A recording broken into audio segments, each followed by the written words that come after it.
Hi mga Lodi Cakes! So ito for today's video, turuan ko kayo kung paano natin itra-transform into video itong picture na to. So maangas yung pagkakagawa natin ito sa Google Gemini at mas aangas yan kapag na-transform yan into video. So turuan ko kayo kung paano. Pero bago yan, sa mga hindi nakakalam kung paano ko yung ginawa, pumunta lang kayo sa Google Chrome tapos i-search nyo ang Google Gemini. Mag-sign in ka lang dyan gamit yung Google account mo. Tapos may kita mo yung 3 dots dito, pipindutin mo lang yan and then image. Tapos add button and then upload files and then photo library. Mag-upload ka lang dyan ng photo mo at ito yung prompt na ginamit ko. Ilalagay ko na lang sa comment yung prompt, i-copy paste nyo na lang.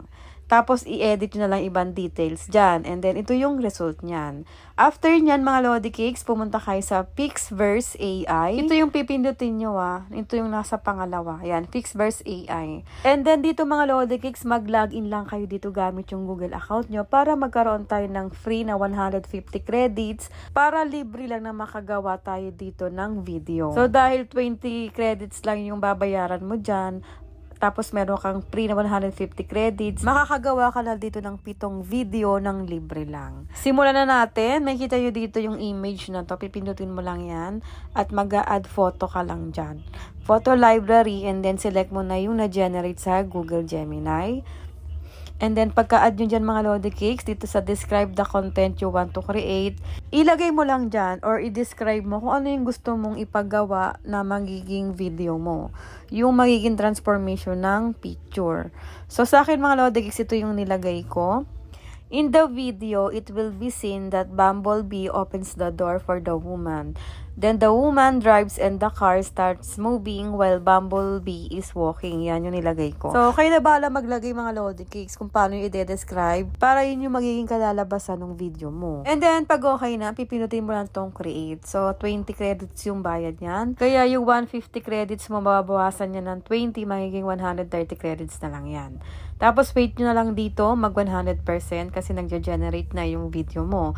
So, pag 100% na, ito na yung result niya, pindutin nyo lang tong video. Tapos, play natin kung okay sa inyo yung result. Yan, panoorin natin yung naging result. Tapos, mga Lodi Cakes, if ever na hindi kayo naging happy sa naging resulta or hindi maganda yung pagkagawa, pwede namang ulitin nyo.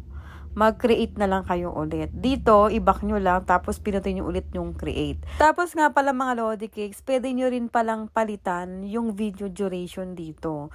So, dito diba 5 seconds, gagawin ko siyang 8 seconds. Pero, yung credits niyan ay 40 na.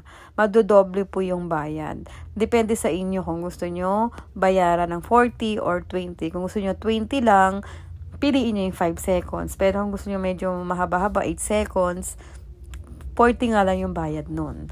So, mayroon na lang ako natitirang 70 credits. At ito na yung naging result niya. Yan. Gusto ko kasi yung talagang bubuksan ni Bumblebee yung pinto eh. So, para sa akin, okay na tong naging result. Pag okay na sa inyo, pipinutin lang tong download. Tapos, automatic na yan. Masisave na po yan sa gallery ninyo. Pero kung naka-iPhone ka, lalabas pa to, pinutin mo yung save video. So, yan. Okay na. Na-transform na natin yung image into video. At ito na yung naging result.